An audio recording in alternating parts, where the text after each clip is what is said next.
Hello, everyone, and welcome back to another episode of The Bright Side. The Bright Side. The Bright Side. Your host, Grateful Howie Crar of How We Doing It, and Dr. J.C. Dornick, a.k.a. The Dragon, coming to you today from definitely different places where there's probably about 80 degrees separating us. And today's conversation will be interesting because last week we did our first Clubhouse. We had a nice turnout, and I thought it was awesome having people that watch this then get up on the stage and take it deeper. And it's really amazing to me how just when you think we reached the pinnacle of social media, or that we have all the apps that you could ever have, that Clubhouse comes on the scene and is making such a big splash. And I know, JC, you've been spending some time with your business and creating some content on Clubhouse. And I know tomorrow, I can't wait. Yeah. You have like industry titans on to talk about, what we do. And I'm really looking forward to that. You've assembled some of the masters of the firm. And Masters of the Universe. Yeah, that was a great book. Always remembered that book, right? And by the way, Howie, just as a heads up, for anybody listening right now, we are actually, just because we're just playing around with this, tomorrow's room is going to be big. There's going to be a lot of people there. But just for fun, I've already opened up, because it's just a live interactive platform. If anybody wants to listen from the app called Clubhouse, it's open right now. But what we're going to do is at 5:30, when this is over, we're going to actually be in there and interact and have our little after party with anybody that's in there. So great. A lot of fun. Forward to that. So, this topic of social media is something that you and I talk about all the time. And it's really, you can make a compelling argument for both sides, how, maybe it's not that great, and other sides, how great it is. And I know that you've done a lot of diving and digging into it since we said that was a subject that we were going to talk about, to really help you appreciate and get from it the bright side, so that it's not looked at in a negative way. How's your week, JC? How are things? Well, I mean, everything, when you live on the bright side, it's always fantastic. You just reminded me, I had a professor when I went to chiropractic school, and this is pretty cool. I had a professor that always, whenever you said to him, you go, "Hey, professor, how you doing?" He would always answer the same thing. He would say, "Near perfect and closing the gap." And he had a deal where he wanted to hold himself to that. And what he said is, if you ever ask me that question and I don't answer like that, I'll give you $1. So we would always hit him. And he just was rock solid. So he actually put himself to task to say that. But yeah, everything's wonderful. We had an opportunity once again to have to select the bright side. And I say have to because there's no choice. As you know, we've been waiting since, we were supposed to have our daughter here from South Africa a week after coronavirus, and this and this and this and the coronavirus and all that stuff. And then finally the skies opened up, and then boom, there's a new strand in South Africa and the skies closed up. So it's like over and over and over again. I was just in her room the other day. I'm making her room beautiful and putting her bed together and stuff, but we don't have our daughter. So, everybody's as I say on social media, the prayer warriors always come out. Misery loves company. So as soon as everybody found out that Chicken and Dragon might be misery bound, they just come flying and say, "We're so sorry, we're so sorry, we're so sorry." So here's my opportunity. What's up, everybody that's popping in? Here's our opportunity to select the bright side. And, there's always a bright side. There's always a bright side. I want to share, before we get into this topic, Howie, I just want to share with you this awesome. I actually, this is a Dragon original. This quote, and I just want you to absorb it and tell me what it says to you. So I wrote this morning and I put it on my social media. But it says, try replacing blame and punishment with compassion and understanding. Think about that for a second. I was reading about this morning. You know, if you think about blame and punishment, those are critical things that we place on others, right?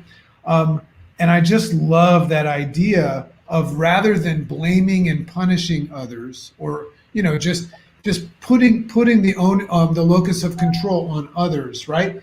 Take it back and take responsibility for yourself and just have compassion and understanding. I think that's a wonderful, wonderful set of tools to practice right now, especially right now, is let people off the hook. Let people off the hook, for they know not what they do, typically. And the way you do that is through compassion. And I know you love that word.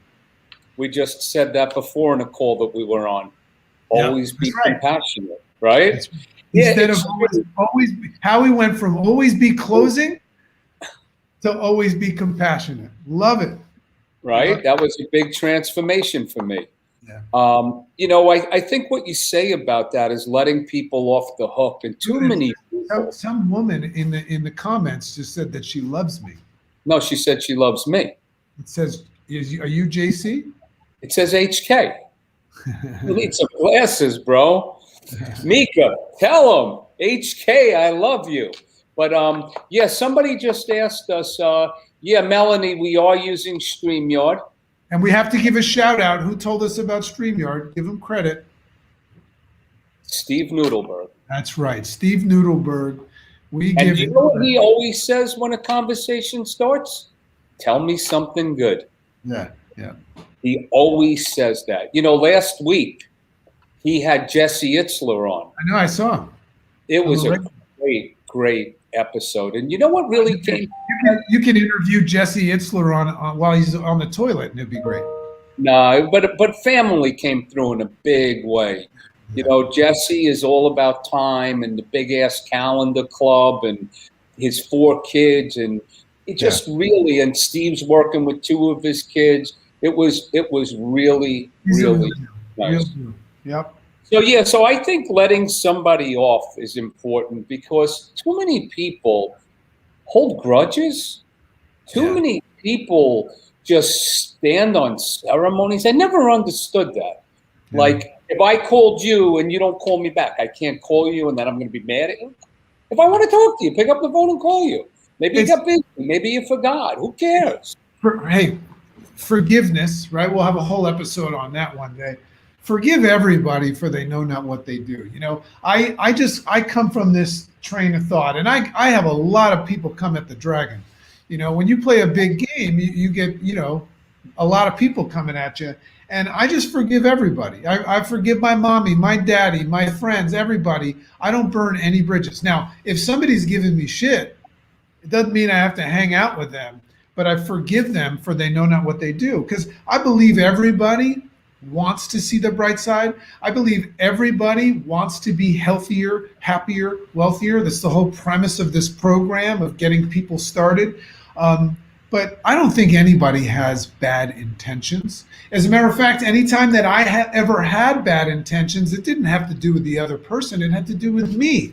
So I needed to forgive myself, So anyway, I want to get on this topic because I got some stuff that's just going to shock you and shock the listeners about social media. And before we jump into it, and I was talking to Howie about this, on the bright side, hence the name, we're never going to pick a side.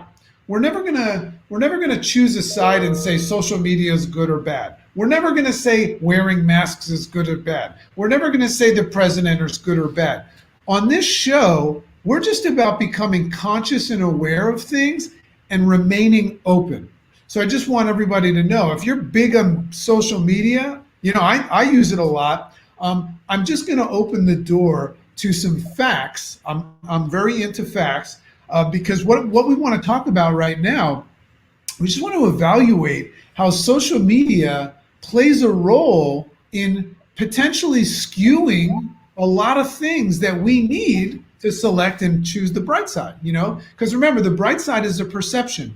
If something happens and I choose to see the bright side, that's a perception that I'm choosing to see, dear Mr. Fantasy, right? So if we look at habit building, first of all, Howie, you understand, because we coach this, and you've been coached on this as well. The whole premise, and Tamsin was here just before, right? She was just here. She went out. She might be back before we're done. If she gets back, you got to pull. You got to pull from her. Tell her to make sure she jumps into Clubhouse. I'm going to actually interview her on my podcast. So if you look at the idea of habit formation, and I'm just talking about habit formations, good or bad, if you do something for 30 days, it becomes habitual. If you do it for 90 days, it goes on autopilot, and that's what a habit is. It's something that you don't even know you're doing until you start. Unconscious behavior. Exactly. So think about that. If we know that we can practice something good or bad for 30 days to 90 days, and then it actually becomes who we are, it becomes part of our DNA and our lifestyle, well, then we have to really acknowledge some things that we do every day, right? We have to just awaken all of a sudden, and everybody knows this. Everybody knows, all the greats tell you, don't check your social media when you wake up first thing in the morning. Bad idea, right? Don't use your phone as your alarm clock. Don't. And then we say, yes. Oops, right? So I just want to bring that to the reality here, because I did a little bit of research, and I just want to pull some of this up. First of all, ironically, Howie, which country logs the most amount of hours per day on social media? U.S. Wrong. I knew you were going to say that. It's right, actually, ironically, it is the Philippines. And the reason why it is the Philippines is because they are all working for us doing social media stuff. Interesting, right? But here's the one that's going to, you're going to be in disbelief, but I checked this all over. All right. This is going to rock your world. How many times a day? Here it is. I'm going to read it exactly right. Like I read this in many articles.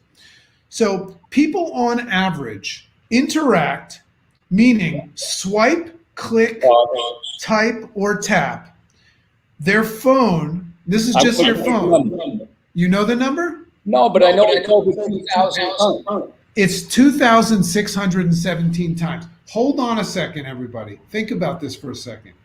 What that means is that thumb of yours, or that finger, is doing something 2,617 times. And also, that means that you're absorbing outside in information. Now, I didn't even tell you that is for the average user. If somebody is actually a heavy mobile user, which I believe I might fit into, it's actually 5,427. And as I say that, my thumb is aching like a Tom and Jerry cartoon. It's going boom, boom, boom. Okay, so I just want to bring that up because I think the average of how many hours a day, it comes to about, it says in the United States, people spend 2 hours and 3 minutes on social media each day. The primary focus of that is on their phone, their mobile phone, right? So, and I understand why. My whole business is on social media and it's on my phone, and that's what I love about our business, is no overhead. But what I want to bring to light right now is, what are you looking at? Are you the kind of person that looks at your social media feed, the wall? Because as soon as you look at the feed, right, which by the way is a highlight reel, it's all bullshit, right? I'm going to tell you right now, a lot of the pictures that Chicken and I put up, we tweak them a little bit, you know what I mean? So let's just be real. It's a highlight reel. You only see the good stuff. And then also you see the Debbie Downer stuff. Wah, wah. So if you're feeding yourself 2,617 clicks, if you're feeding yourself every day for 2 hours and 3 minutes a day of fantasy reel, you get in a comparative reality. And if you're hearing about bad news, of course you're choosing sides that are non-bright side. Of course you're looking at the world the way you look at it. You're being programmed to do it. So my question is this: besides breathing and being alive, human beings, what are you doing for 2 hours and 3 minutes every single day of your life, weekends included, every single day? Because whatever you're doing for 2 hours and 17 minutes, you're going to become. Whatever you're reading, whatever you're thinking, whatever you're consuming every day. So the reason why I bring that up is if you don't have a 3rd degree black belt in managing your response system to adversities and conflict and all that stuff, if you don't have the ability to look at social media and identify that it's a highlight reel and identify that you're looking at other people's opinions, which for the most part are none of your business if you're in the business of seeing the bright side, if you're unaware of that stuff, well, you might have a skewed perception. Am I right? Wow, I see. You are passionate about those numbers. Well, I'm passionate about it. You know why? Because I'm a dad. And we got our little girl coming over, and she's smarter than me. She's 11 years old. She knows more about social media than us, right? And I got a 17-year-old going off to college, and I got a 15-year-old playing Fortnite and Call of Duty. And my kids, who I could care less about anybody else but my kids, they're the most important thing in the world. My kids are having their reality and their perception of the world skewed. So the time that I'm spending with my kids, I'm not saying social media bad. Social media is here to stay, and they need to know how to use it, and they need to know. But I just need them to start questioning and checking facts about what's real and what's not, because they're watching TV and they're watching social media, and why not? Eventually, they're going to believe that that's their reality. So you said something. Are you hearing the feedback? I wish I did, because this is good. I'm not. So them knowing how to use it, and I don't think that anybody's teaching. So last weekend, I had some friends in from the Washington, D.C. area, and I went down to South Beach to visit them. Not to make anybody feel bad. It was a beautiful beach day. And we're out at the beach, and he has a 15-year-old daughter who has her friend. And they sat there on their phones on the beach. And I said, as I always do when I see his daughter, what are the apps that you're involved with these days? And it was Snapchat and Instagram. Facebook is out. They didn't even know the name Clubhouse. Everybody's going to know Clubhouse. No, I know. And then when I told them about it, they said, yeah, we heard older people go on there. Right. So, but my point is that, you know, my kids are 27, 25, and 23. So I'm on the other side of that. Now they see how ridiculous, and they were at the beginning of it. But these kids that are coming up, when I go to a restaurant and I see a family where the little kids have iPads and their parents' iPhones. There's no communication, no conversation. Maybe these kids are 3. That's where it starts, where how to use it. But if the parents would just rather have a quiet meal and not have to deal with the kids, right? Used to get coloring books or something, then that's what happens. And I do believe that with all of that time spent on it, that comparative reality is what hit me with your statistics. Because if you're 2 hours and change a day, that's 60 hours a month. That's 720 hours a year. Do you know how productive you can be with just getting part of that back?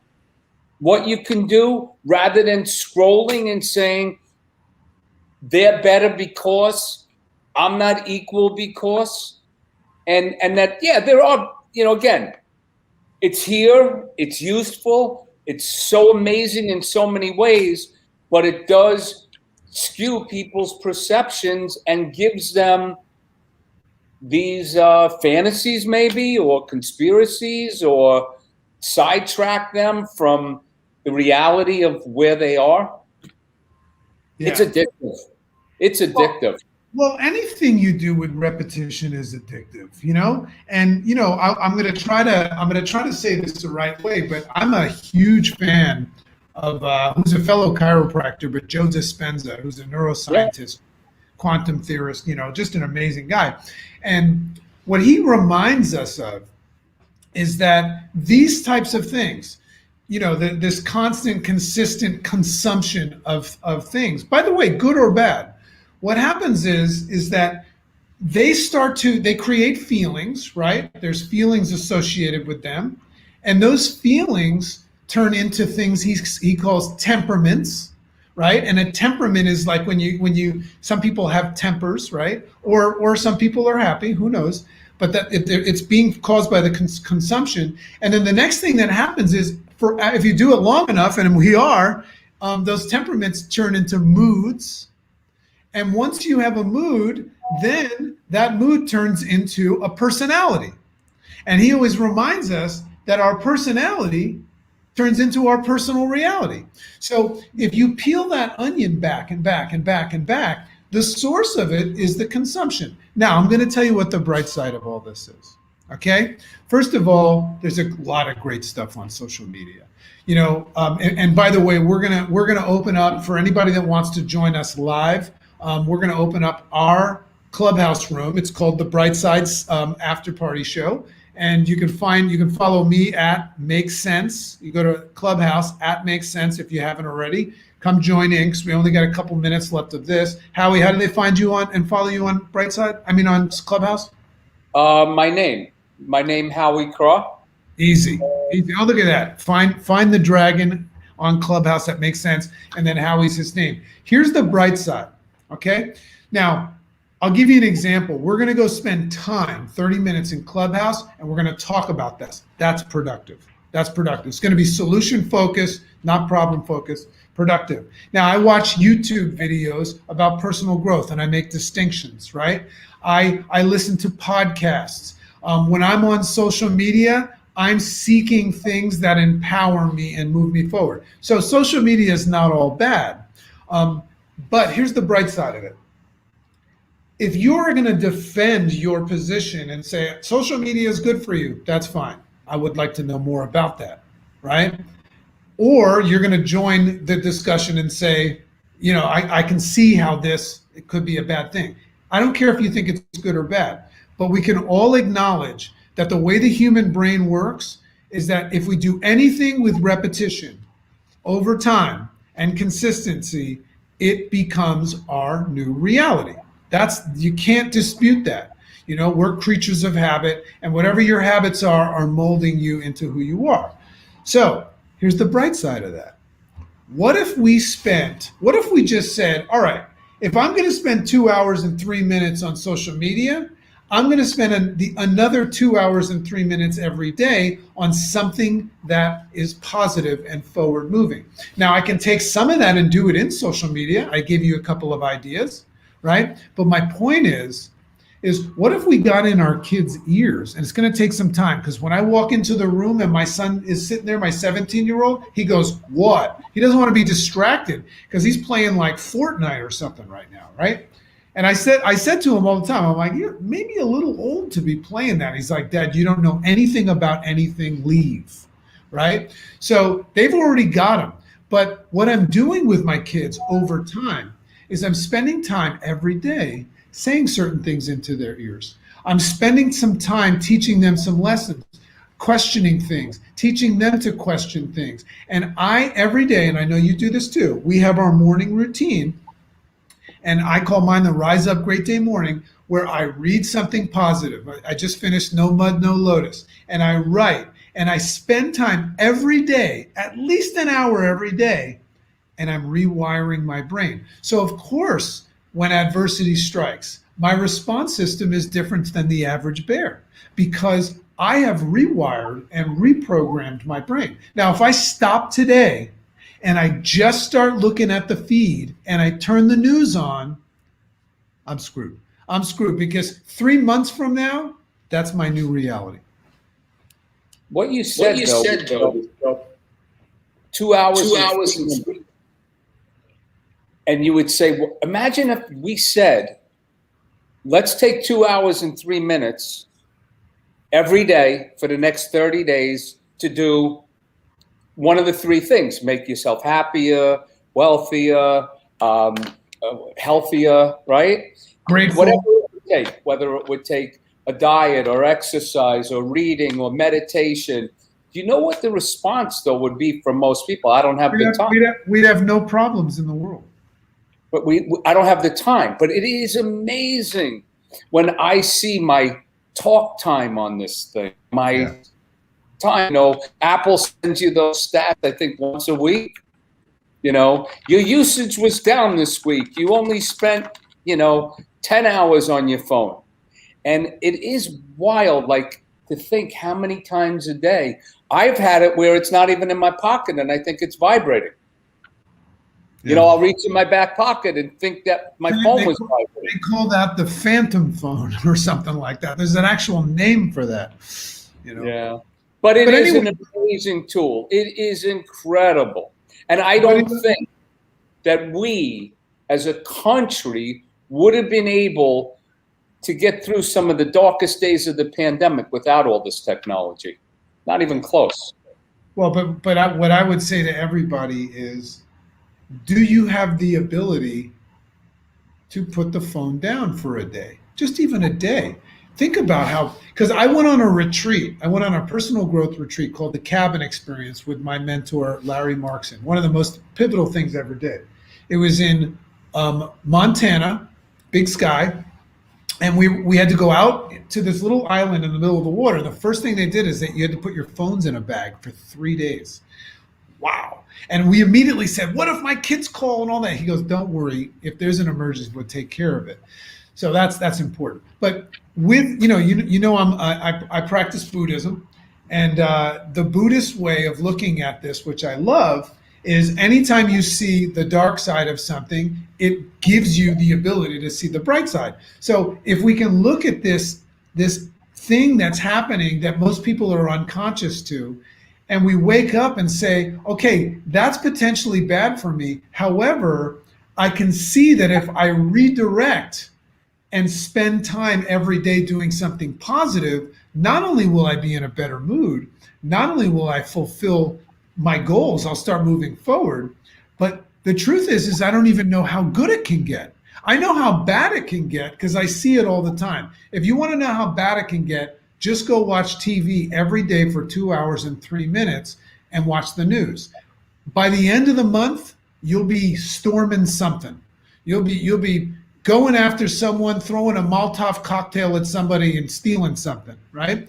And that's just the way it is. But use that same philosophy and do things that are proactive. Now, disclaimer, easier said than done, because you got to realize that when you're unconsciously programmed by something, very often you don't want to admit that.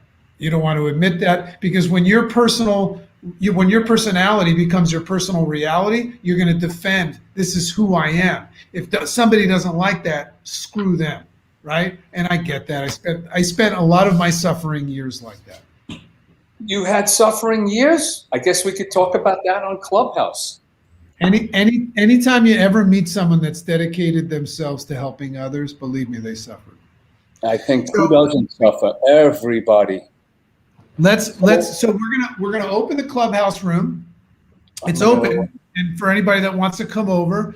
So come on over to Clubhouse. You look for the Bright Side After Party. You can find Howie Craw. You can find myself. And once you follow us on Clubhouse, that's when you'll find our rooms. If somebody wants to come in there and interact and ask a question, we'd love to have you. Anything else, Howie, to close? One last time, how do they find you? At what? At Makes Sense. That's my handle. There it is. There you go. Find the dragon. One S though, not two, right? One S? 2 S's. Makes Sense. Oh, makes sense. You said make. No, that's what people say. They go, makes sense. Yeah, makes sense. Yeah, so that'll be great. Let's go in there right now, and let's have a chat. I enjoyed this one, man. I enjoy when I become aware of things that I didn't know about. Yeah, and you know, even though I have heard that before about the time and all of that people are spending, it's wild that, you know, to think that you reach for something over 2,000 times a day, right? And just imagine, throw the pandemic in, where we are actually now social distancing and removing touch. And we now have an excuse to not actually interact with people. That's what I love about Clubhouse is we can actually talk to people. Now, social media has us twice as much. So these were, by the way, these statistics I read are pre-pandemic. So I would assume they've doubled now. So who knows what's going to happen now. So just be aware, wake up, become conscious of what's going on, check the facts, question everything, including everything that we just said, and love and appreciate you. And come join us in the Bright Side After Party. Have a great week. Peace, brother. Peace.